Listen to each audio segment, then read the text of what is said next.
Okay, real quick. Is there a highlight section for this debate? Because obviously I don't even have time to watch 3 hours of this. A lot to offer to actual NATO and Europe as well. With all due respect, this isn't really addressing what I was saying, though. What I'm saying is, if Russia is why do we need you in NATO? Why you said why you need Ukraine in NATO? That's why. No. I said what I'm saying. I'm not talking about like whether or not Ukraine has a military that can function. Of course it does, right? What I'm saying is that there's this perception of Russia where not only are we, you guys, talking about how incompetent they are and how many losses they've had and how they're on the brink of defeat. When all the empiric security indicators also going to conquer Europe. Hold on. With all the empiric security indicators, this isn't new. But then you simultaneously have this powerhouse that's like as soon as they're done with Ukraine, they're so good at warfare now that they're going to be able to invade NATO. And my question for you is, if they're good enough, if they're good enough to invade NATO at this point because they're so practiced and so good at warfare. Okay. No, not right now. Well, hold on. Let him finish his question, then Anna can respond. Okay. And so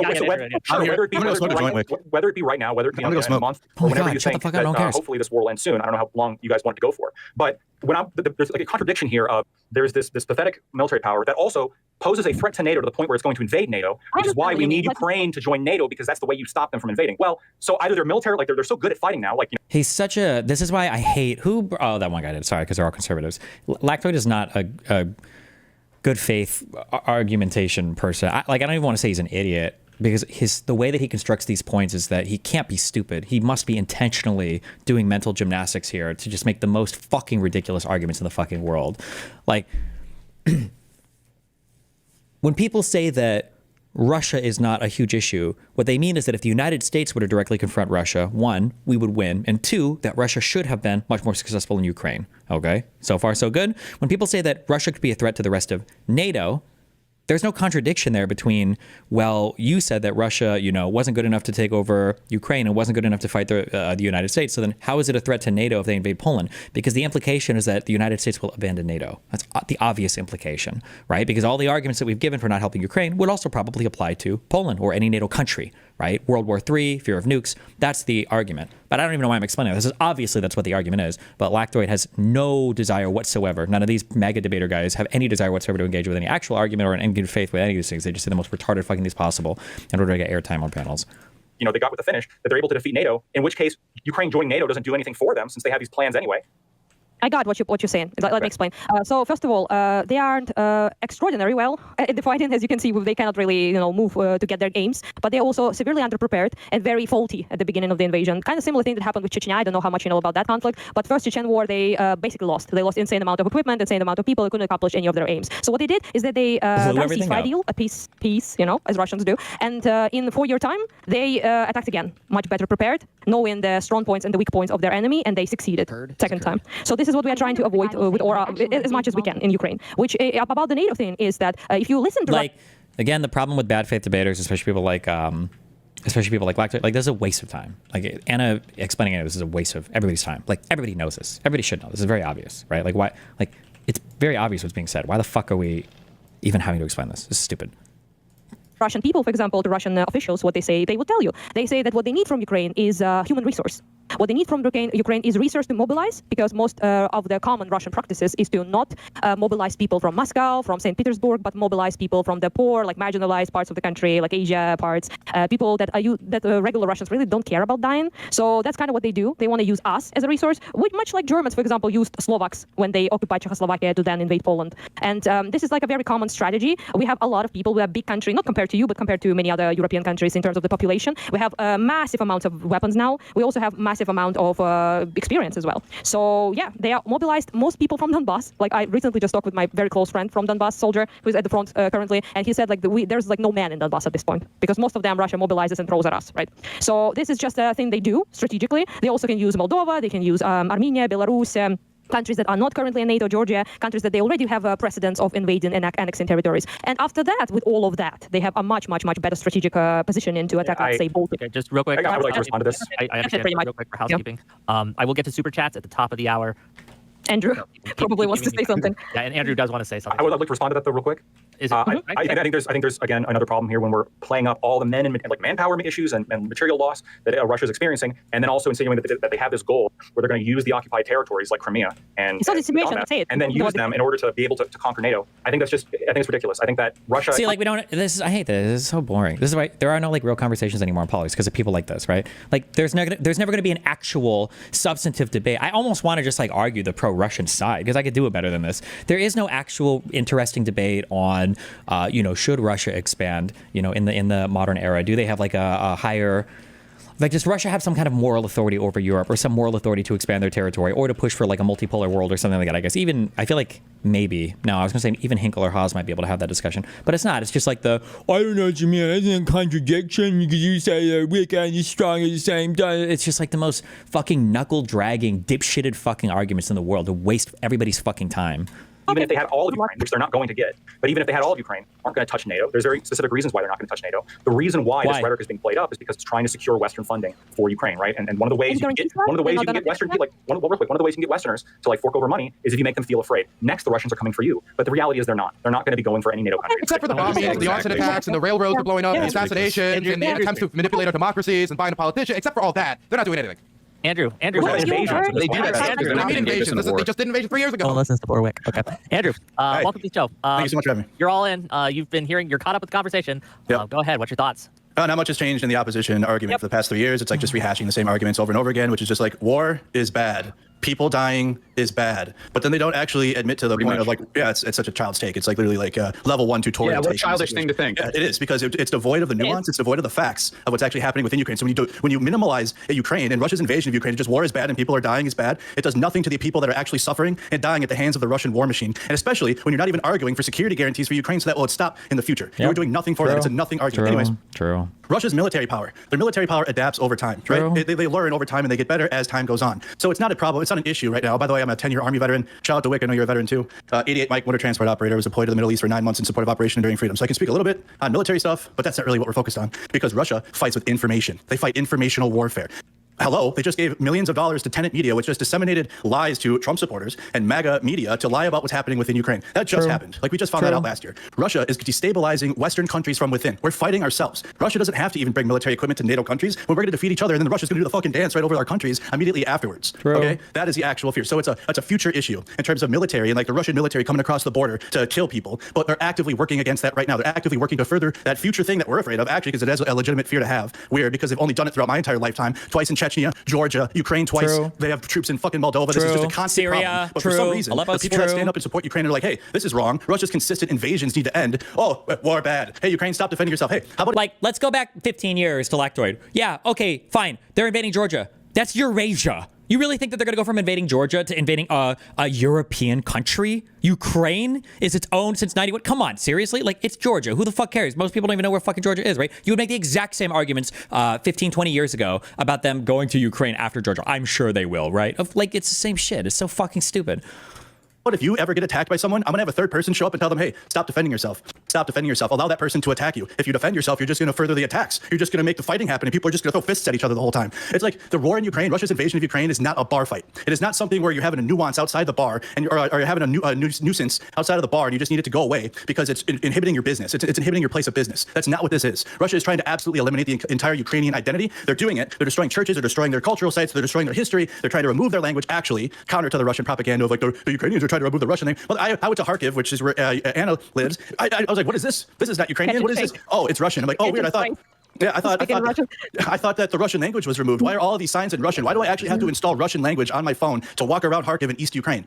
It is like, what do you think the incentive is to be bad faith regarding Ukraine for smaller content creators like Lactoid? Because you're part of the MAGA cult and you have to be with them on every single point. You can't admit fault or admit anything anyway. Remember, part of what they have is similar to like a divine fucking authority from Donald Trump, who's like almost this godlike figure in terms of his ability to dictate policy, to the cult. And if he's wrong about anything, like, let me put it this way, okay? Imagine trying to debate somebody that one of the 10 commandments is incorrect. Would never happen. And they would never think of it as like, well, okay, fine. Maybe one of the commandments is wrong. Like, that's not possible. Right? It's an all or nothing thing for a lot of these people. And if you're part of the mega cult, it has to all be there. And there can't be any part that's incorrect, because if it's wrong on one thing, then who the fuck knows what else you could be wrong about? And the mode of argumentation for everything is basically the same. It's Donald Trump says some fucking retarded shit and we got to go along with it no matter what. And it's stupid. like night and day. Every argument has already been rehashed. There is nothing new that you can say. It is just redoing the same thing over and over and over again, and then hoping that like we don't know what we're talking about, or like oh, you have a new point this time. Hey, have we told you to make peace? Hey, in my heart, I just think peace is good. You know what? Peace is good, but it would be better if there were security guarantees that Ukraine didn't have to look over their shoulder and worry about Russia continuing constant invasions because we don't actually have solid. Or if these fuckers want to keep like bringing up examples or history or whatever the fuck else, then just say like, okay, fine. You guys get mad because we say that there's like Nazi Germany and peacemen all the time. What's the difference? Tell us, what is the difference right now, okay, between what Russia is doing and the appeasement, okay, that was offered to Germany prior to the full outbreak of World War II? What's the difference between that and what's going on now? Just like tell us, like what would make this difference in kind such that it's no longer an apt comparison? Solid security guarantees. That is why Ukraine joining NATO is the actual security guarantee because of what NATO can provide. Also, Anna brought up the training that Ukraine provides. It is called Joint Analysis Training Education Center. It is called JTAC. It is in NATO. And we directly get information about drone warfare and what the Russians are doing on the front lines. Everything that they're doing, Ukraine is giving that back to NATO countries. So we are directly learning. I'm filibustering? I'm sorry. I'm been talking for a while, dude. Yeah, he hasn't been here. He can talk. I'm just talking. You can't account for everything that goes in there. I get it. You don't have a point. You don't have anything to say. You're just going to say war is bad. No, I'd like to respond. You're just continuing to talk. Okay, respond. Let's get it. Go ahead. Well, I mean, there's various things that you said in there. You know, one of them is like that I have to harp on again is like, yeah, I'm against war and killing. I don't know why that's such a bad thing. But this whole thing about Russia being prone to invasions and all that kind of stuff. I mean, like, isn't that equally true for the United States? Isn't that equally true for the United States? Isn't that equally true for the United States of America, though? That's a rehashed argument also, but it doesn't seem that anybody can really disprove that fucking point. There's no country in the world which is more prone to invading and killing than the U.S. Really? So, you know, I mean, this whole assumption that we have to fight Russia at every turn and blah, blah, blah, because they're never going to stop invading. Well, if you go by that logic, historical precedent, we're never going to stop invading. Okay, then let's all come together right now, okay? Everyone on this panel can say, hold on. We all agree that we would condemn the United States then and say that the world should take action against the United States if we unlawfully or illegally invaded anybody, right? Yes? Okay, cool. Then we all agree. Then there's no contradiction, yeah? So why shouldn't the Russians be paranoid? Like imagine some dude is like beating the shit out of you. He takes out a shotgun, all right? You're lying on the ground bleeding and somebody comes in and you're like, please, God, for the love of God, please call the cops. And that person looks at you and the guy with the shotgun, he gives it a good pump. And they both look at you and like, are you serious? Don't you know that the cops have murdered people before in cold blood without proper justification? You really think we would call the cops to help you when you yourself have seen cops kill people without justification? Like, what an absolutely fucking ridiculous thing to request. What's wrong with you fucking idiot? Nobody addressed any of Blackjoy's fucking points. This whole notion that Russia is gonna attack Europe and invade. Get the fuck out of here! What an insane! They're already attacking Europe. What do you think Ukraine is? What continent is that country? Fucking thing to believe. I do have a question. You really think Russia has any intention of You really think they're going to invade their brother country? They're going to invade Ukraine? That's crazy. They never invade Ukraine. Invade Chechnya, invade Georgia, invade Moldova. There's no way they'd invade insane. It's insane. You guys are fucking out of your mind. Yeah, feelings, nothing. 3-year fucking war with nothing. Okay, a little order in the court. A little over a million fucking people dead. But I will. Okay, I do. Not yours. Mine. Shut up. What, me? Not you. Oh, sorry. Wait. Okay, I'm like, wait, I'm the moderator. I'm supposed to be talking. What are we doing? Okay. Stop purchase signaling about my people dying. I do want to ask a question though, because this is something that I've seen reports on very recently, where Trump has hemmed and hawed over whether he would honor a call for Article 5. So there is a very real question at play of would NATO membership. Okay, here we go. Here comes the switch up. Now, Lactoid, who was just saying, okay, well, obviously they wouldn't attack NATO country. NATO would defend him. He's about to go into full Trump defense mode. I don't think we should defend NATO. He's about to switch up fully. Or he's going to say Trump didn't mean it. It's just a negotiating position. Which one is it going to be? Let's fucking go. Even protect Ukraine at this point, especially please. if NATO, or America, let Lactoid answer, please. Their deal. Other than NATO, so the question here is, other than NATO... Can I please respond to that? Or Lactoid? In a moment. We're going to go in order here. Let me ask my question. Other than NATO, what are some security guarantees, realistic security guarantees, that could be given to Ukraine, other than NATO, that would protect them? Anna, you want to start? I'll let you start. And yes, I'll start real fast. Most people in Europe right now are considering the question. Finally, okay, we have been telling them for decades, but now they are considering it, that even if Russia, for example, attacks Baltics or Poland, then will United States or any other countries actually activate Article 5? Because you have to actually vote for that shit. You have to actually say, yes, we are going there. It's not just like it's an immediate thing. So especially Baltics and Poland and every other Finland, people who have been previously occupied by Russia or Soviet Union or whatever, right? They are very, very concerned about that. And that seems to be ramping up their desire to invest in their own military and not depend so much on the United States, which for me, I think it's a good thing, honestly, to not depend on the United States as much, because at the end of the day, I mean, they can fuck us over any day of the week. And in a sane world, what a great statement. Too bad we live in an insane world. YouTube chatter. in a sane world, the president of the United States suggesting that NATO would not be honored should be a crisis level event in the Congress. Well, there's like 15 of these things that have happened so far, but yeah, in my world, that would be an impeachable statement.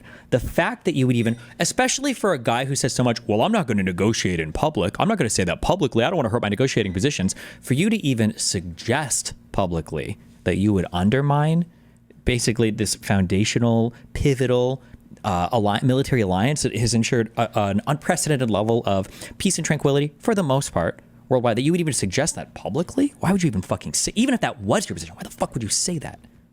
We should protect ourselves first and foremost, and they also should invest in us, but that's a whole other situation. And when it comes to this, and to what agreements would be good, NATO is shaky right now because most people actually in Europe are considering, well, will there be NATO without the United States if the United States, for example, drops off the face of the earth with Trump, right? So any other security guarantees, for example, maybe an alliance between countries who actually know what Russia is and what it does, for example, Finland, Baltics, Poland, Czechia, Slovakia, I don't care about that much. Fico can go fuck himself. But anyhow, point is that we really need to consider that sort of alliance that doesn't maybe even involve Western countries. But the problem I think they renamed themselves to Czechia or Chechiers. I don't know. Fuck them. That, of course, is that we don't have nuclear weapons because we have been stripped of them by our lovely allies over here. So the point is that France has nuclear weapons and UK has them. UK is not part of Europe anymore because they fucked up major. And now we have only France that is a nuclear power besides the US, which we no longer should count as an ally altogether. So in that sense, of course, any guarantees are good, but they have to be actually signed and actually mentioned, not assurances that we, trust me, bro, we will come for you if you're attacked. No, we need, if you're invaded, we will deploy troops. If you are invaded, we will produce, all the things you need, the arms, the things. We will really come through. We need those guarantees. We need guarantees that if our sovereignty is breached again, then it will be considered by people like fully actually helping us out, because we can sacrifice parts of our land, but only if there's something for it in us. That's it, pretty much. Yeah, I want to give the mic to, I know Lactoid wanted in, and I know Non-Smoker wanted in. I want to give it to Dylan because he's chomping at the bit too, right? And I see you all, right? I love the energy. I love the energy, but we do have to go on. Here we go. Lactoid. Sure. In terms of like what sort of security, this is like going to be the hardest question because Russia's already said that NATO is a red line. Like they're not going to accept NATO membership. And so Russia gets to dictate to the United States, which I guess is now a bitch country, because Russia said it. We can't do it. Thank you, cuck. They're not going to accept anything that's going to be on par with NATO membership. They're not going to accept anything that would lead to the kind of response that people are looking for if there's some kind of war again in the future. And that's difficult, right? Because again, they're Ukraine's in the back foot. The Russians are advancing, and there's I think real question of, well, eventually, if they keep going, and let's say the gains start to shift to be more exponential, like we saw in Vietnam, Afghanistan, or Syria, or something along those lines, perhaps they could even get more in terms of some kind of arrangements or agreements with Ukraine. The other question is, when we're looking at this from in terms of what Russia wants, I think it makes perfect sense why they would insist that Ukraine doesn't join NATO. We can imagine some kind of comparable situation for the U.S., right? Let's say that in Canada there was. Let's say that China. It's like this is 3 years of these talking points. Anna's a fucking sociopath. She's either a secret U.S. agent or just is disconnected somehow. I could not imagine listening to maggots talk about my country being an American who's not at war. Drives me fucking insane. I cannot imagine being a Ukrainian citizen, listening to some rotten, spoiled fucking American kid talking about just this whole scenario this way, just repeating verbatim Kremlin propaganda points. I would kill myself if I had to sit and listen to this. Holy shit. I would not be able to do it. Oh my God. An illegal coup in which the duly elected president was illegal coup. I'm just starting to think that these influencers that say they talk to Trump once a week aren't lying. I think they all have weekly meetings, which would explain how they're... Well, Charlie Kirk probably does. I don't think he would lie about it. It makes perfect sense why they would insist that Ukraine doesn't join NATO. We can imagine some kind of comparable situation for the U.S., right? Let's say that in Canada there was an illegal coup in which the president... I want to hear him like this. Okay, so let's say in Canada there was a coup. Okay. Let's say it does happen. We're going to invade Canada and steal their territory. Please, I want to hear him talk through this. Please don't interrupt him. I so want to hear this example. Okay, go ahead. Duly elected president was overthrown and replaced with a pro-Russian candidate. Okay. And the pro-Russian candidate made moves to bring in Russia as a military ally. None of that was happening, though. What are you talking about? That analogy doesn't even fit. It's not like Russia went into Crimea. Wasn't it like the day after Yanukovych fled? Or did it take some days? It's a long time ago. But nobody was bringing in the fucking U.S. military or anything like that. What are you talking after Euromaidan? Quickly, the U.S. is going to launch an invasion. We were willing to end. He's going to bring up. Is he about to bring up the Cuban Missile Crisis? Don't do it. world in nuclear Armageddon and the Cuban Missile Crisis, despite the fact it's like every dog shit Kremlin propaganda talking point. It's all of them for 3 years. And all of these have been knocked down over and over and over and over and over again. Every single one. That we invaded Cuba the year before in the Bay of Pigs. So it is absolutely within like a great power, regional powers. We invaded Cuba the year before in the Bay of Pigs? No, we didn't. We abandoned Cuba the year before. That was not an invasion. That was an aborted invasion. What? To maintain a sort of sphere or power balance in the area. And this is one of the reasons I think why Russia will not accept NATO membership of Ukraine. And another thing they won't accept is that they're not going to accept, when it comes to Crimea, which is, again, what Zelensky's been talking about in the past, which is just insane. They're not going to accept a bunch of people in Crimea who don't want to be part of Ukraine all of a sudden having to go and join Ukraine. They're just not going to accept it. Why? Who cares? What do you mean? Since when do citizens have a right to dictate to a country its borders, absent like an actual fucking genocide or something happening, right? Like for Bosnia and the Serbs and all that. But what are we talking about here? You don't have a right to dictate that to another country. Oh, well, these people don't want to be part of the country. Okay, well, I'm going to go and invade and help those people then not be a part of that country. What? In what world does this make sense?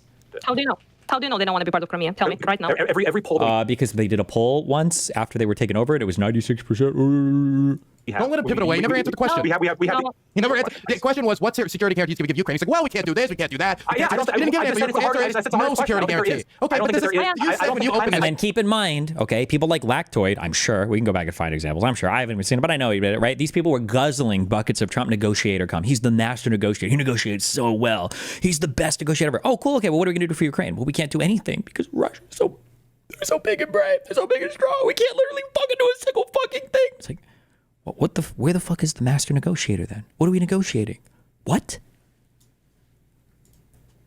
That Trump was serious. That this was serious negotiation. That they're being serious in their negotiating. And then he comes out with a 24-hour peace deal, was never serious. You come forward, we're waiting for a serious proposal, and you have none. True. No. There is a serious proposal for peace. What I'm saying is that security guarantees. No. Then it isn't peace. Then you don't want peace. You're lying. Without security guarantees, there is no peace. There will never be peace without security guarantees. Whoever tells you that is a fucking liar who doesn't care about Ukraine. They just want to hold a piece of paper, be Never Chamberlain, say, yeah, look at me, I'm such a peacemaker. Fuck you. You don't care. Exactly. Lackward quickly, and then I'll let them respond. So Lackward, you got to even ceasefire. Just answer the question. What security guarantee? That was what the question. None. He didn't answer. He said none. Negotiate the kind of security guarantees that you're looking for. None. An actual serious deterrent. Okay, then you don't have peace. In the exact same way that you would never get the U.S. to accept some kind of serious security guarantees for Canada or for Canada doesn't need a security guarantee because the United States hasn't been and is not invading Canada or invading Mexico. What is the security guarantee? Their security guarantees are they're part of NATO. I mean, what do you mean? What are we talking about?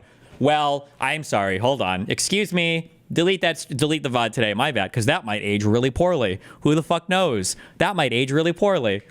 Sorry, Canadians. Sorry, Mexicans. I don't know, actually. Who knows? Mexico. It simply isn't going to happen. You have plenty of examples throughout history where, yes, you have ceasefires broken. We did have wars come up again. But just like you said, apparently if NATO is under threat, then these security guarantees also aren't perfect. There's no way that you can ever. But you want the best thing you can get. You don't even want to try. It has to be perfect. Sure, we can try. When the Russians have set a red line here, what do you want to do? Let's keep winning. Roll over. Have a jelly spine. They fuck you, and then a million dead later. Eventually. You wait till you have terms that will stop. You don't subjugate yourself. Okay. I'm going to give it to Dylan. You're up next. Dylan, it's your turn, right? Dylan, now is your turn. You can respond. It's so weird. Look, not smoker, I see you too. See such un-American sentiments on a panel full of so many Americans. Okay, look.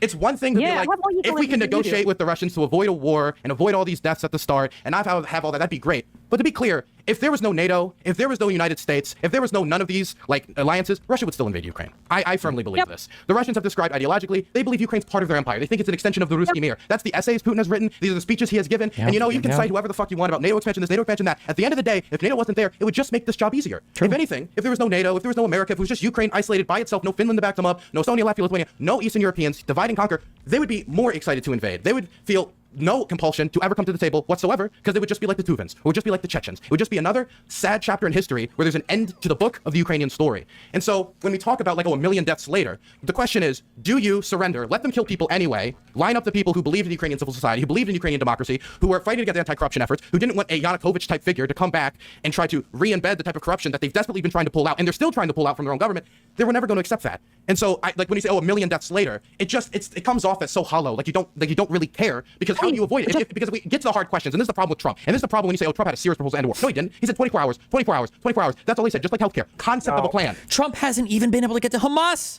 He hasn't been able to make Hamas stop fighting. He hasn't been able to get a ceasefire between Israel and Hamas. That's like a defeated enemy already. What the fuck? He seems serious to end the war. I agree. No, he's not serious. He's not serious. I agree. The 24 hours thing is obviously like ridiculous. It's ridiculous hyperbole. But what's serious? I love that. Did you hear that?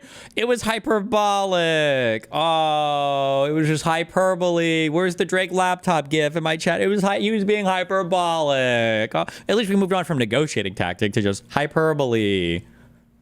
I meant two things. When I said, just say you don't care, please. Just say you don't give a fuck, and that's it. Yes, I do. True. No. He's gonna say, I do give a fuck. I want less Ukrainians to stop dying. I just want her to stop going to the meat grinder. I do care. You don't care about the Ukrainians dying. You're the one who doesn't care. Yes, you don't care. I wanted a ceasefire in Gaza, despite the fact that, yes, that ceasefire has been broken a few times, and there was no permanent security guarantees that resulted. But I think it's a good thing when, like, the bombs stop dropping, and we just, come together to try to work out some kind of solution. And when this expectation, hold on a second, this expectation that the security guarantees that apparently, because Russia poses a threat to NATO are questionable already, these security guarantees that are being insisted on are what the winning Russians right now have said they will not accept. So you have a couple of winning Russians. Well, that's the winning Russians. That's true. But isn't that the point of negotiating? Isn't that why we negotiate then? If they say they won't accept them now, like, hello, United States, come help me negotiate against these guys. Okay, well, tell me what's up. Well, this is what they say they would accept. Okay, and then this is kind of what I want. So what can you do?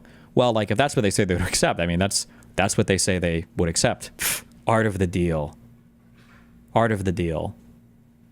Wait, so what are the terms for our negotiations? It's whatever Russia says they want. Art of the deal. Pure cinema. Pure art of the deal. Okay. So you just give them whatever they want. Art of the deal. Yes, that's correct. Okay. So you have a couple paths ahead of you, right? You can either say, okay, we are not going to accept, we're just going to completely ignore this red line, and we're going to say, fuck it, we're not having peace. And then before you know it, like, yes, the Russians will continue. You're going to continue to have death and destruction, or you can analyze what is Russia's goals here. Why did this war happen? All of this happened because that Yanukovych that you were talking about was unconstitutionally removed. That was a coup. It was unconstitutional. Oh, where's the Drake computer meme again? It was Russia just wanted to defend rule of law in Ukraine. That's what the invasion was for. That's now the counter question for Dylan or Anna. Okay, they were worried about the unconstitutionality of the coup. Then why the fuck did they go to Crimea instead of Kiev? Why did they go to Crimea? Did they get lost? Could they not find the Ukrainian capital? Why didn't they go to where it actually happened then? What? It happened. I do it again. I wish I was the one that got by the You guys don't care about this. Honestly, my problem is the CIA wasn't involved. That's my problem. You two lactoids, stop, everyone. Okay, I'm silent. I'll let him respond to you, lactoids. We're gonna give it to Mercado, and let him have a chance. And then non-smoker is after Mercado. Mercado, let me. I will. Anna too. I got you. So this is Russia's feelings, what Russia wants, and then if you would have let Lactoid continue, we would have got some more Russian narratives, and like we would have heard the real feelings. True. Because he was starting. He's like, oh, it was a coup. He's like, it was starting to come out there. So I actually kind of wanted. Okay. It wasn't. So it wasn't. American Revolution was a coup. So even if it was a coup, who cares? You just grant the point. Say it was a coup. That's fine. Fine. Let's say fine. Fuck it. It was a coup. So if somebody coups somebody, the other country next to them can invade them and start stealing territory. Is that how we're gonna run the world from now on? Is that what we're gonna say is gonna happen? Anytime there's a coup, that means somebody else, your neighbor, can come in and just steal territory from you? Yeah, exactly. So, you didn't. I mean, it's just more of like Russia's feelings, what Russia wants, without actually holding them accountable, or giving Ukraine real security guarantees to prevent Russia from attacking them. Anyways, I'm going to send the rest of my time to Anna. Oh, before Lactoid. I didn't expect that. But point is though that we really this is just about the security guarantees is the reason why we care for them is because we are willing to sacrifice ourselves right now, but we are not willing to sacrifice people 10 years from now. This is Eastern Europe has been backstabbed by the West bajillion times, left to Nazis, to communists, to whatever the fuck, right? We have been, we do not trust any security guarantees, and occupation is not peace. It's not the end of dying. It's the end of our nation. I prefer, as a Ukrainian, to be stricken with a drone right now than to live in Russia, which probably I won't be live any long time there because I'm on a list for people to be killed off. So that's not your decision. Your decision as an American people is to either support us or not. That's your decision to make, obviously, right? That's you voted for that. That's your decision. But it's not your decision to decide what we are supposed to do about our nation surviving or not. We do not accept surrender because surrender means occupation. And Russian occupation is torture, imprisonment, deportation, death, and rape. That's what it is. And we do not accept that. That's one thing. Second thing, the revolution is such a beaten up point. I don't want to talk really about it. Millions of people participated in it. We hated that motherfucker because he didn't want to bring us towards the European Union, and he also didn't respect any right to protest. He made the dictatorship laws that prohibited, by the way, which your president right now is trying to do, the dictator laws to prohibit gatherings, to prohibit protests, to prohibit any sort of attempts of people to show their will. We were over it. We were over the oligarchs. Did you follow the Constitution to remove him? Say it again. I missed it. Did you guys follow the Constitution when it came to removing him?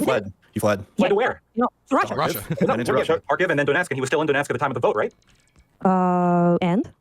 Is that how it works now? A president leaves the capital city and then he's just gone? Revolution, man. Like if Trump goes on a fleeing the country. He was fleeing the country. This led to the point because this No, he ran away, dude. It's totally fine. Yeah, by the way, just to be clear, Ukrainian constitution doesn't specify. Oh, By the way, you can ignore the isn't it a jail process. cell? That's what they put him in a jail cell. You can ignore the impeachment process. You can ignore the constitution. You can disenfranchise millions of Crimeans. Hold on. Well, I think didn't they go through the impeachment process anyway after he fled? I could be wrong. I don't remember. To look it up. The franchise millions of Koreans and people in the Donbas who voted for him in a democratic election in 2010. They did vote for him. They voted for him. The 2010. Oh, yapping. Your ally comes in here and yaps for how long? I can't fucking respond to it. My allies. We're in the trenches here. Yeah. So just to be clear here, if I can be clear here for a second, okay? Usually so Yanukovych won the election in 2010. That election was monitored by multiple international observers. He was the. Why are you even saying this? Nobody is doubting that he legitimately won that election. Why are we even arguing this point right now? Hello? Okay. President. And yes, here's the point. You guys ignored your constitution, disenfranchised millions of people in Crimea and in the Donbass. When you illegally, hold on, can't let the fucking guy talk. Holy shit! They can't do it. Hold on. They can't. They're just gonna like Once he finishes, hold on. Let's let him finish. I will let you all respond, but you do have to let him finish. Thank you. I am good at listening to this retardation. No, I know they just say, oh, that's Russian propaganda instead of actually. It is. It's dumb, silly nonsense, man. You won't even let him make a point. Mute us so we can finish this individually because I won't be able to stop laughing. Okay. So all of this stuff comes from Western sources. This idea of, well, it's just Russian propaganda. Notice every time they say that, it's because they don't want to actually engage in the veracity of the point. It's a non sequitur. It's entirely relevant to the point. In this situation, it was an illegal coup that disenfranchised millions of people in Crimea, in the Donbass. The 2014 coup, you can look it up. This was 100%. What was the underlying cause? Was 100% the underlying cause of what led to Crimea, with what led to the war in the Donbass, with what led to Ukraine. Well, I like the fact that it is, but I like the fact that he's honest. Then, okay, so what led to the Russian invasion was a preference in leadership. Right? It was a preference in leadership. That's what led to this invasion. They didn't like the fact that let's say he got ousted, sure. But at least then fuck off with the NATO expansion argument. Fuck off with this bullshit about security or political realism or whatever. They just wanted to be able to influence or control the Ukrainian market, the Ukrainian economy. And when their guy who is going to go against the will of the people, because the understanding was that Ukraine was going to do what they needed to enter the European Union's, or to become a bilateral trading partner with the European Union, and he wanted to leave and instead join the customs union from Russia instead. There were huge protests, and one thing led to another. People got shot and killed, people got mad, and eventually he fucking fled and was ousted, and they voted to fucking impeach him, and they did it, he was gone. But at least we're off of the bullshit NATO expansion talking point then, right? Can we just... counter-terrorist operation in the Donbass, in which they fired unguided rockets at civilian population centers in the Donbass. Oh, we've even got more. We've even got more Kremlin talking points.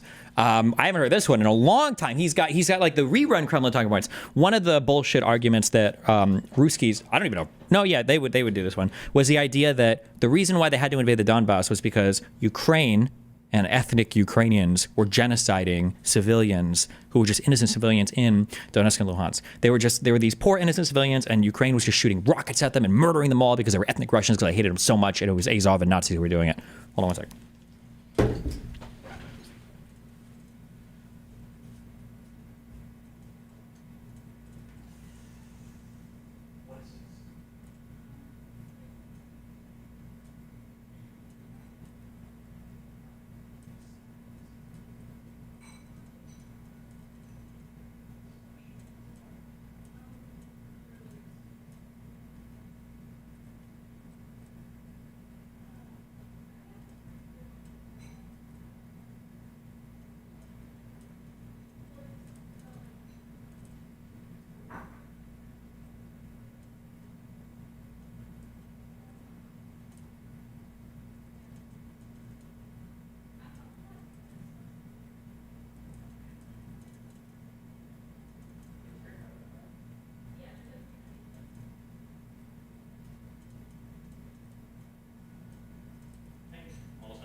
Donbas. This happened from 2014, 15, 16, 17, 18, 19, 20, 21.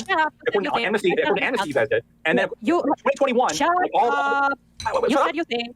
I'm not saying my thing. I'm not saying my thing yet. I'm almost there. Well, that was bullshit. I was there. I'm almost there. I'm almost there. I know. You're so insecure about your fucking argument. It's 3 versus 2. They have more talking time. Definitely with Auto now. And I can't even fucking finish. So honestly, I'm not even that radical on my Don, and you're making Lactoid believable to me because you guys won't shut the fuck up and let it finish. But if you're also interrupting Lactoid, I want to be clear. All of you are interrupting Lactoid. Just let your playing Lactoid. Well, to be fair, Anna's telling me to shut up in the middle of my point. And so this is the context here. This wasn't like this invasion fell out of the sky. It's not like Russia's going to invade NATO because of this. It's not like, well, if there's going to invade us again, et cetera, et cetera. It's going to happen. There's no possible way to avoid this. No, there are like that have happened since 2014 that explain Russia's actions. If we want peace, then we should be acknowledging those realities. Thank you. Okay, you highly acknowledged it. Nothing he said. Nothing he said happened. We never killed any population. I'll follow you up the sources. I'll send you all the sources you want. Okay, well, now you got Anna.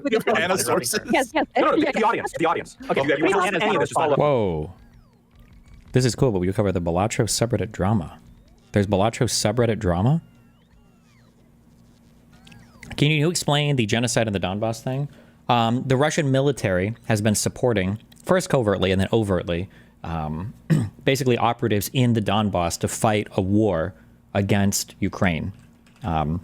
They did the same thing in Georgia, basically, the same plan. You send in weapons to support rebels there who are fighting an authentic war, and then eventually it gets out of hand, and ethnic Russians or Georgians, innocent people, or Ukrainians are getting killed and by the evil government. So then Russia has to send in peacekeeping troops in order to keep the peace because of how evil and violent the regime is, and then eventually it's got to be a full-scale invasion because there are just so many innocent people dying. There was a war that was being fought in the Donbas, but it was being funded on one side by Russia, sending in, this is where like... oh no, I guess the little green men thing, I think that started in Crimea, but it was Russian-backed people. That's where that one Ukrainian, was it a Ukrainian civil or a commercial airline got shot down by a launch pad that was being operated by Russian soldiers from Ukraine. Like, it's just a bullshit talking point. It wasn't that Ukraine was just launching rockets or mortars into civilian homes to kill civilians because they were evil and hated ethnic Russians. It was a legitimate war that Russia was instigating in the Donbas. Hold on, I don't understand, but Anna's got to respond. Go ahead. Not too weak. Yeah. Anyhow, point is that 3,000 civilians were killed in Donbas. Only happened after Russian invasion of Donbas and annexation of Crimea. In Crimea, maybe they wanted to be part of Russia. Perhaps. We never know, because the referendum was made under the guns of Russians after the annexation and not recognized by any reputable organization, by any country except fucking Russia. Okay, so that's not the way for us to know.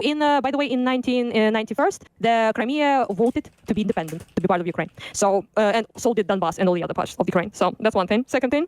Yes, people voted for Yanukovych in my part of the country as well, like Eastern Europe, Kharkiv, for example. They did vote for Yanukovych. That's not disputed. Nobody disputes that. Yanukovych wasn't, however, at the time of elections, saying that he will turn us away from European Union. That was never brought up. Second thing, we were like on the course to remove the trade deal with Russia and to join towards the European Union. That's one thing. Second thing, he wasn't making dictator laws when he was elected. And yes, he was a Russia-friendly candidate, and a lot of Eastern Ukrainians voted for him because simply of the trade relations. So a lot of us worked in Russia. We had like some sort of connections with Russia, trade with Russia, all sorts of things. So a lot of people really wanted to maintain that relationship, whereas the Western Ukraine had a lot of trade and economic relations with Poland, for example. That's something you don't know because you don't know shit. So it doesn't matter really. So at the end of the day, that's what happened. And Yanukovych betrayed us. He changed course, and we were on our way to basically become Belarus, and the elections will be cancelled altogether. You are lucky in your country to not suffer for that sort of shit. Unfortunately for us, we live in Eastern Europe, so we know where... Careful, Anna. You're actually incorrect there, because our 2020 election was stolen by the evil Democrats. I'm sure Lactoid doesn't believe in the results of the 2020 election, so... oligarchs come to power and try to, become dictators. We can log that. We have lived under dictators for a long time. So yeah, we had a revolution that millions of people participated in. It was a conflict. You're not wrong. Like there was like a huge divide between the people. Some people supported it. Some people did it. That's true. It's not disputed. Everyone agrees with that. There was like 40-60 dispute, like 55 maybe even dispute between people. It was pretty divisive time, and most people who participated in it, including myself, obviously wanted to be part of the Western part. And I am from the East. I'm from Kharkiv. I spoke Russian my whole life. My mom is Russian, so whatever, right? It doesn't really matter at the end of the day. So it really wasn't a coup. It was a revolution where our president used violent force against us, using their special forces, right, to beat the fuck out of the protesters, to kill them, and also to prohibit any sort of, protests. So we didn't like that. And it turned out to be 3 months strong revolution. And That's pretty much it. And you can shut the fuck up because you are just a bot. You know. Hold on. We do have to let respond. Smoker has to go. There's a lot of shit that was just said. I understand. One sentence. You can I didn't address half of it. No, I didn't cut you off in the middle and start telling you to shut up. Okay, I actually let you finish. Yeah, I did. And notice how you did the thing that happens where it's like, oh, you're just a Russian bot, you're just etc. When all this shit is easily accessible on Wikipedia. She did say that at the end. Oh, this is like a super good debate strategy. This is like the debate out. Fuck, there's got to be a name for this. Maybe we could call it like the debate life raft. But basically, somebody buries you in factual arguments. But then at the end, they're like, and this is why you're a fucking idiot. And after all of the factual arguments, like, oh, see how it is? All you have are ad homs. You're just going to talk shit. You're just going to call me a dipshit. You're going to call me a fucking idiot. Really? And there you go. And that's what I mean when I say these guys can't debate. These guys can't respond to anything. Like, she just like laid out like 2 minutes of fucking argumentation. And then she's like, oh, you're a fucking bot. Oh, really? You're just going to be a fucking bot? On Western sources, you find all this shit. Wait. Apparently, I don't know shit. But for those of you in the audience, you should look up Ukrainian Constitution Article 108 specifies specifically how the president can be removed. The Euromaidan insurrectionists did not follow that process whatsoever. Here's a question. And by the way, hold on. Hold on. I know they can't. Like I just let her ramble, and then now I'm going to respond. You know it's a lie. Zero values. It's as soon as he's done, Dylan, you tear him into him. And by the way, when you go, Dylan, I want you to specify exactly what I said was a lie. Okay? And audience, watch, see if you can do it. So when it comes to the Euromaidan insurrection, right? First of all, the last poll that we have prior to Yanukovych being removed was in January of 2014. 45% of Ukrainians were in favor of Euromaidan. 48% were opposed. The overall movement did not have majority support in all of Ukraine. It had majority support in Kiev and the west of Ukraine. And by the way, Article 1. The situation changed quite a bit though when there was a name for these. I don't want to call it like the Big Ten, but I think Hitler did the same shit. No, not to say everything's Hitler, but like for whatever reason, every single time. I guess it's like when a guy or girl feels like they're losing their partner and they become insanely clingy, and then it drives the person away even more. Sometimes when like fascists are in democratic systems and they're like, fuck, the people aren't listening to me, I'm losing control. Oh shit, I'm gonna pass the most oppressive anti-free speech, anti-demonstration laws ever, and it'll make everybody chill and go the fuck home and we'll be good. And I'm pretty sure Yanukovych tried that before he got, then this when things escalated even more and they got super not good. 108 and Article 111 specifies what you need to do to have an impeachment, and they didn't follow that process whatsoever. Yeah, we and last point, the Berkut or whatever that we're talking about. Keep in mind, 13 Berkut were killed from the insurrectionists. Buildings were occupied before any shooting. Buildings were occupied by people with with petrol bombs and sticks and rifles. Petrol bombs and sticks and rifles. And if we want to say, well, if the police shoot people attacking government buildings, then all of a sudden that invalidates the government. Well, what about Ashley Babbitt? Then I guess Bidens don't like President anymore.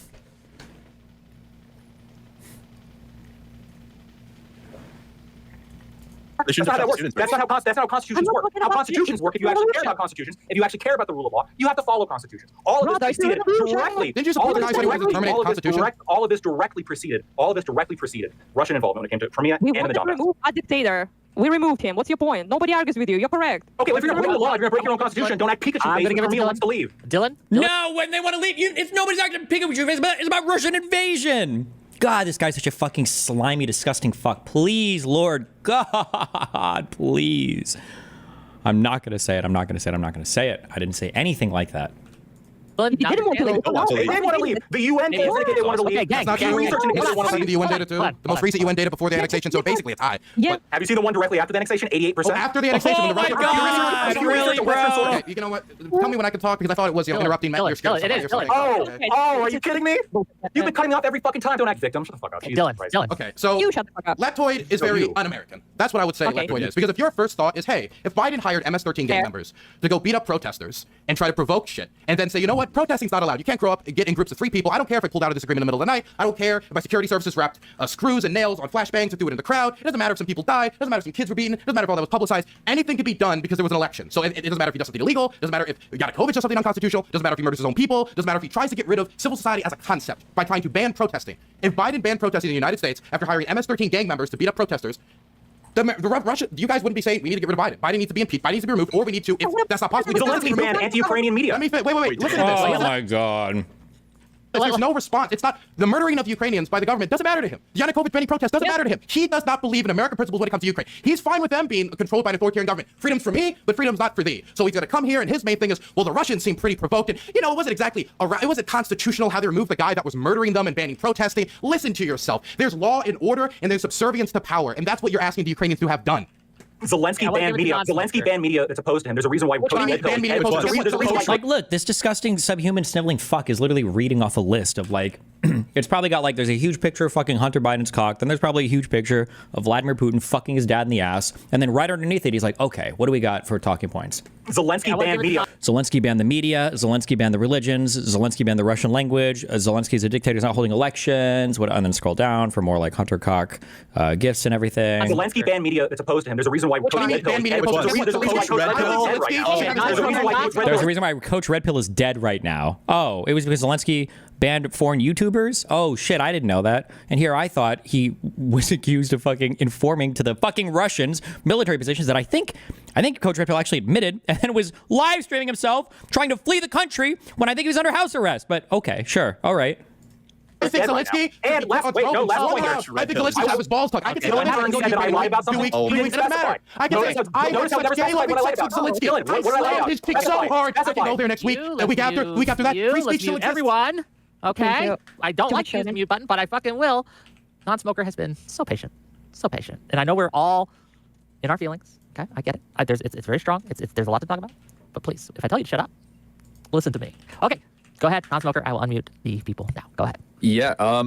What were we talking about? No, I'm just kidding. I don't know. I thought, look, I mean, the Maidan thing, I'm not even as, really invested in that narrative as Lactoid is. I mean, I do think that Maidan kind of demonstrates that the whole narrative of Ukraine as like a budding democracy is somewhat bullshit. But, it's a Ukrainian political matter. I'm not going to say like, oh, this or that aspect or whatever. Look, I mean, yeah, there's millions of dollars of U.S., NGO funding involved there, but it was a legitimate grievance with the elected leader, and he chose to flee or whatever. It's Ukrainian politics. I don't have a very strong stance on that one way or another. I think we were talking about security guarantees before it's evolved into that. And I think, there's what I think will happen, and there's what I feel like would be fair. Just reiterate my questions, just so you know, right? Yeah, I'm asking you, other than NATO, what security guarantees would you think would be sufficient to prevent further conflict? Yeah, I don't. So look, It's not going to be the right answer that you want or my chat wants or anyone here wants. It's going to manage, I think, to piss everyone off. But I actually think, and I've argued this since the start of the conflict, or relatively early on into the conflict, the first year or so, that I felt like a really good compromise would be actually if Ukraine gives up the occupied provinces and then they're allowed to join NATO, and then I would like to see the U.S. leave NATO. That to me would make the most sense. But I don't know if that'll ever happen. In fact, I don't think it'll ever happen. But in my view, that kind of checks off a lot of boxes. I'm sorry, I didn't hear. You said U.S. will leave NATO? The U.S. would leave NATO, yeah. The U.S. would leave NATO. Why? Ukraine would join what remains of NATO. And then, Russia would annex the occupied provinces. Why do you think that's good? Well, I think that kind of ticks off all the boxes. I think it's what the Russians essentially wanted, a buffer zone, or they wanted some sort of like control over. Yeah. Or the Russians view Ukraine as part of their sphere of influence, right? Yeah. So I think, okay, if they get the territory that they view as historically Russian and it fulfills, which is all of Ukraine, yeah. Which is all of the Baltics and a lot of current NATO members. Like, having a sphere of influence, they've already kind of occupied it using military power. The Ukrainians haven't been able to push them out, even with our support. The Russians essentially won it in a war. That's how I see it. Ukraine joining NATO gives them some significant security guarantee. It's not airtight, but it's pretty fucking good. And then I think the U.S. pulling out is just because I don't think the U.S. should be involved in European military theaters of any kind. Why? That's kind of unexpected. That's insane. That's not the worst thing I ever heard. It's an answer, though. More than what Lactoid gave. Well, no, it's an infeasible answer. Okay? It's an infeasible answer. They're not going to accept. It's not practical. This is just abstraction. Well, the reason it's not practical is there's no solution outside of reinforcing Ukraine. Dylan, first of all, Dylan, what did I lie about? Notice I never said it. Dragging people to them. Thing to do, right? Now, Ukraine has been invaded. Disingenuous as hell. Yeah, you're right. Because this. Okay, so I want invade.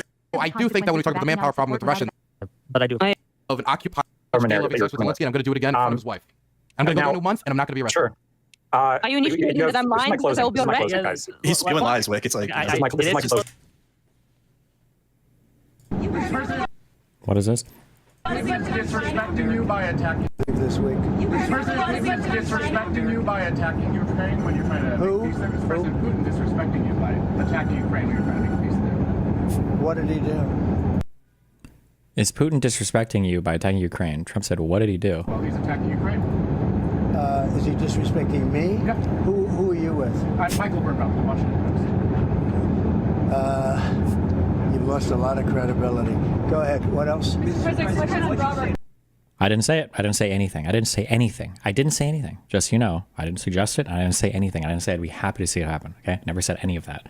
Yeah. All right. Okay. Hold on. Fuck. We'll read tomorrow. Okay. But I have to eat. Watch this.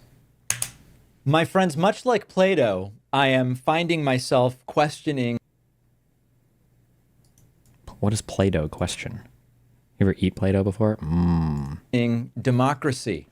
Did you see video of the Oval Office, Donald Trump and J.D. Vance berating and yelling at Ukrainian President Zelensky? And maybe you said to yourself, you know, maybe Plato was onto something. Maybe letting ignorant clowns decide how we run our country is a bad idea. Now, before the MAGA people start flipping out, I'm not actually calling for the suspension of democracy the way they did that's what Trump does. multiple times. I am pro-democracy, but this is sort of a thought experiment. And I do find myself feeling like Plato did. Now, I'm not saying let's put in some dictator or philosopher king. I am saying Plato's biggest fear about democracy is playing out in real time right now in the United States. What Plato said was that unchecked democracy will eventually fail under its own stupidity, or the stupidity of the average voter. If you let everyone vote, as we do in democracies, at least supposedly, if you're uninformed, if you're detached from reality, you're still allowed to vote. And when that's the case, eventually the loudest and the most shameless liars will win. The ignorant will end up in charge. And what are we seeing today? We're seeing a con man reality TV show host with dozens of felony charges as president of the United States. We're seeing the guy who bragged about, I'm going to be a dictator on day one, is the president. We're seeing the guy who gives unqualified friends and family jobs be the president. The guy who yells at the Ukrainian president while kowtowing to the Russian dictator is the president. And this is really not about left and right.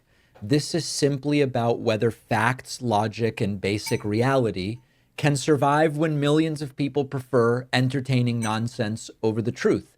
And MAGA is the sort of final boss of entertaining nonsense. It's really Plato's nightmare. Now, democracy assumes an informed electorate. It assumes that people will act in their own best interests. But what happens when a significant chunk of voters are so propagandized to, so ignorant, and so detached from reality that they can't even recognize a scam or what's truly in their best interest? What happens when they actively vote for their own destruction? MAGA voters cheer when Trump says he wants to gut Social Security because of fraud. They applaud when Trump brags about giving tax cuts to billionaires while they're struggling to afford groceries because it's going to be pro-growth and great for everybody. They chant his name when he calls for shutting down the government programs that they depend on. They pray at the altar of Trump when he proposes tariffs that they are going to end up paying for. So maybe Plato had a point, because Plato warned that democracy left to its own devices eventually will elect the worst among us, and that if enough voters reject expertise and reject reason and choose leaders based on who yells the loudest, democracy is going to eat itself. And here we are. So what do? What we don't do is we don't sit back and kind of wait for a magic genie to fix it all. We need to stop treating ignorant, propagandized voters like an unfortunate side effect of democracy and say this is an existential crisis. This is not the way democracy was supposed to work. Because if Plato was correct and democracy is doomed to collapse under the weight of its own stupidity, the only real way forward is to fight like hell for an informed democracy. If we still believe that for all of its failings, democracy is the best system we've come up with. I tend to still believe that it is. And so I want to be clear that I'm not actually calling for the suspension of democracy. What I am pointing out is that when the population, when the electorate gets as painfully ignorant and uninformed, and it's so easy to bamboozle as we are seeing here in the United States, we end up with really unqualified, dangerous people in power. And once you open that door, once the genie is out of the bottle, to stick with that, it's extraordinarily difficult to get it back in. And that's what we are seeing. I mean, as we started the show today, and I said, you know, most of the world sees the Oval Office fiasco with Trump, JD, and Zelensky as embarrassing for the United States. Most of the world has said, oh, wow, the U.S. is really going full dictator and saying the dictator who invaded is the guy we should defer to. And the democratically elected president who's defending his country needs to be berated and yelled at in the Oval Office. Most of the world said we should come to the defense of Zelensky here. Here in the United States, a lot of MAGAs saw that and said, good for Trump and JD for being tough. Now, I didn't mention this earlier, and it does bear mentioning. I don't know how many of you noticed Secretary of State Marco Rubio sitting next to JD during that. You can't always know what people are thinking from how they look. But by all accounts, Marco Rubio looked disgusted with what was going on. He seemed disgusted with the way that Trump and JP Mandel were treating Vladimir Zelensky. And so my suspicion is, and I'm going to talk to some Republicans kind of off the record this week, my suspicion is that a large share of the Republican Party right now did not like that and were not impressed and are not impressed with the way in which Tulsi and Trump and JD and others are more and more kind of favoring Putin. We will see. Rip. Okay. So here's my... We don't have time to watch any of this. Linus rants about his MacBook for 37 minutes. What's he mad about? My God, why? Not really looked at. I've not looked at. Of course. Let's see what else we got. I ran into a super weird bug. Did I pull you to show you this? the text clarity bug? No, I think I did. Yeah, dude, that was very odd. That was weird. I took a video on my iPhone. I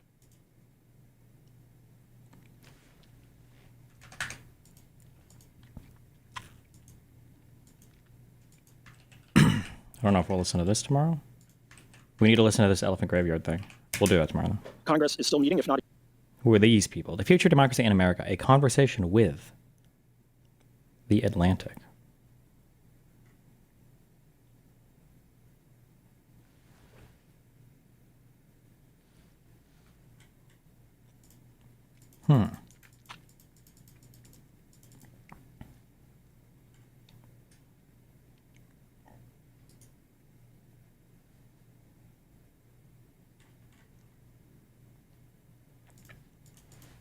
You might watch this tomorrow. I don't know if it'll be boring or not. Somebody linked this earlier. For more No. Wait a minute. Yes, sir. That's exactly what you just did. But that's and I would have probably stood up and clapped because it was a very emotional moment. But what we are doing now, what is happening now, is that young boy's story is being used and corrupted for more political talking points to drag the Wait a Democrats. minute. Yes, sir. That's exactly what you just did. But that's exactly what you just did. Hang on. The corruption, if you like, the political corruption of that moment and that boy occurred the moment the Democrats decided not to applaud him. In that moment, they made it a political firestorm quite deliberately. Oh my God. Let me ask you. Okay, let me ask you a question, Piers. What do you think does more for someone like DJ? Standing up and clapping at an address of Congress or funding childhood cancer research? Which one of those two things do you think will benefit that young man and other young boys like him? Because here's my response. The Republicans are awful for what they did. And the Democrats are awful for not standing up and clapping. Clap, clap, clap. Because what is not happening right now is that the Republicans are... Sir, I haven't finished, but I haven't actually finished because I would like to just back up what I was saying with facts. You asked me a question. I didn't finish it. You didn't let me finish it. How much awareness do you think that moment has given to brain cancer in America? How much funding do you think is happening right now? Okay. How much funding do you think is happening right now as a direct result of what happened? Is it enough to get DOGE to restore the NIH funding for pediatric cancer research? Is it enough? Because right now, that is what's happening. So you tell me, Piers, how much is enough attention to get Elon Musk, who now apparently officially runs DOGE, even though Donald Trump told a federal court that he doesn't, how much attention is enough attention to get him to start funding that research again? All right, let me bring in Matt Schlatt. Hang on. Matt Schlatt was shaking his head. All right, let me bring in Matt Schlatt. Hang on. What did you say? Something about Doge? Is Elon Musk made clear? What? To start funding that research again. All right, let me bring in Matt Schlatt. Hang on. Start funding that. Matt Schlatt was shaking his head there. Matt? Yeah, so they just passed a budget resolution out of the House of Representatives, which will actually spend more money than we spent last year. I don't like that. I'd like to see cuts. That has nothing to do with what she just said, but okay. This is the old trope from Democrats that somehow you're compassionate when you spend money. Well, if they're right about that, we should have been able to solve literally every problem under Joe Biden because of our national debt. Second of all, if we don't ferret out the waste, fraud, and abuse, which starts with transparency, shouldn't we know where every grant is going from every one of these agencies? Shouldn't they withstand? Don't you already know that, though? The public scrutiny? And weren't they already being publicly scrutinized? Wasn't all of that information already available publicly on these websites? If you're right, if you think DOGE is all about trying to kill kids with cancer, I don't think it's going to be very popular, and I don't think it'll continue very long. But the opposite is happening. You have middle-class voters. You have middle-class voters that are saying, I can't afford to put gas in my car and food on my table. I can't afford all the taxes that come my way. And I think my government... Those prices have gone up under Donald Trump. True. What'd you say? All right, let me bring it. True. Wait, who is this lady? Based? Is it Jojo from Jer's Carducci?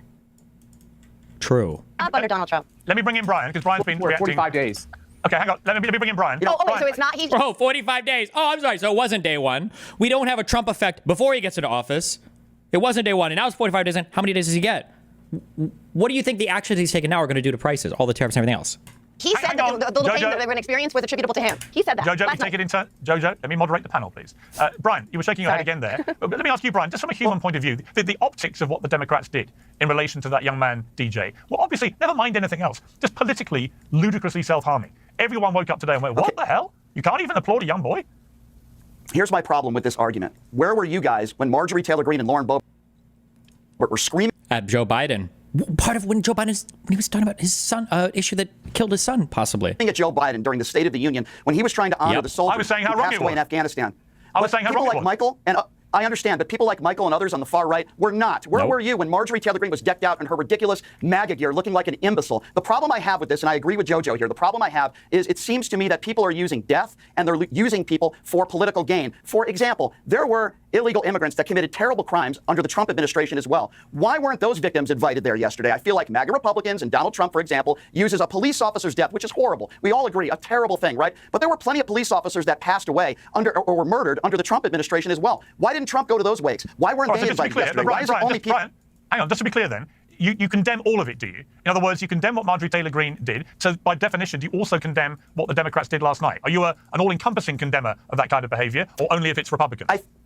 So I think that's a very fair characterization of my opinion, but I also will add this caveat to it. If the Democrats 5 or 10 minutes into the speech all walked out, I think they would have been better off doing that. If they walked in there wearing, I don't know, Zelensky gear, I would have been okay with that. Yes, they probably should have stood up and probably should have clapped in that moment, but at the same time, I want consistency. I don't even think they should have been sitting there. Yes, I think they looked a little bit ridiculous with their signs. I think they would have been better put just leaving the speech altogether. All right, let me show ridiculous one baptism. I'm going to come back to Michael. Hang on, Michael. I'm going to play you a couple more clips from last night. Oh my God, Marjorie Taylor Greene showed up decked out in MAGA gear. Michael, give me a break. Hang on, JoJo. Michael, where were you then, Michael? Hang on. Can I play some? Let me play some clips first. Let me play some clips first. Then we'll continue the debate. Let me play the clip. JoJo, let me please moderate the panel. You always want to keep talking. Just pipe down. So, Michael, I want to play 2 clips. One is the Democrats not standing for the family of Laken Riley, and one is the Democrats holding signs. Yeah, pipe up when I tell you to. Let's watch the Laken Riley moment first.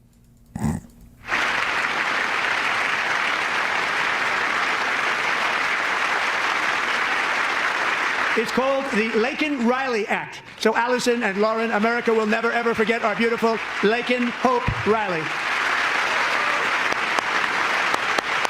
Oh, my God. Democrats should be applauding this because apparently illegals have literally killed a single fucking person because this is the only name that ever gets brought up. So illegal immigrants are apparently the least violent cohort of people in the entire fucking US of A. This is the only person that we could find that died to one of them, okay? Jesus.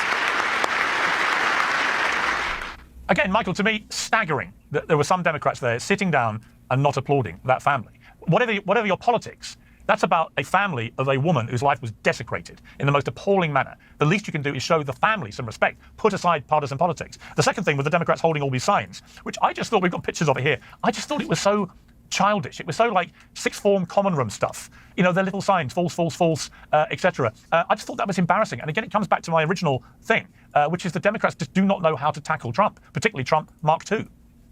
Yes, I was waiting for the signs to read, I am rubber and you are blue or something like that. It was totally pathetic. To your point on Laken Riley and the other victims of illegal aliens who have come into this country, one distinction between the Trump administration, first one, and the Biden administration is, of course, crime is always going to happen. It's a fallen world. But President Trump was able to bring illegal border crossings down to the lowest levels that we've had in 25 years. Just 6 months ago, we were told by... Why? What happened? Trump must have had amazing border policy. The lowest level in 25 years? Jesus. What was he able to do that he got it so low? That's just insane. What was going on? I don't know. Okay. I'm going to go do some research on that. I'm going to go find out why Trump was able to get the border crossing to the lowest level in 25 years. That's just insane. He must have been doing some crazy stuff. I love you guys. Have fun. We're going to cappuccino, pop channel, hop channel, pop channel.